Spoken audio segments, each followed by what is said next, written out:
ત્યાંથી પારસી, ત્યાંથી યહૂદી, ત્યાંથી કિરસ્તાન, તેજી માતા સૌને સરખા જડે. આ બધા અજ્ઞાનીને મન એ જુદા રે.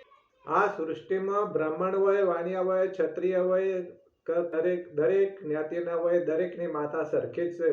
કોઈ અલગ જ્ઞાતિના નથી. આ મનુષ્ય અલગના પોખડા પાડ્યા છે અને ધર્મના વાળા તો મનુષ્ય બનાવ્યા, પરમાત્માએ નહીં બનાવ્યા. રામનું મંદિર હોય કે ભોળાનાથનું મંદિર હોય કે માતાજીનું મંદિર, તો કઈ જ્ઞાતિને ભાઈ એમને પાછો વાળ્યો? આપણે મનુષ્ય વાળે. કોઈ સાધુ પૂજારી હોય એ પાછા વાળે. બાકી ભગવાન કોઈ દાડો કહેવાય ને કે તું પાછો વળી જા મારા મંદિરથી. એટલે જ્ઞાતિ જાતિના ભેદ તો મનુષ્યના અવતારમાં અજ્ઞાનીઓનો અવતાર છે ને. બધા એક જ જ્ઞાતિના છે, એક મા છે ને એક બાપ છે દરેક મનુષ્ય અવતારનો.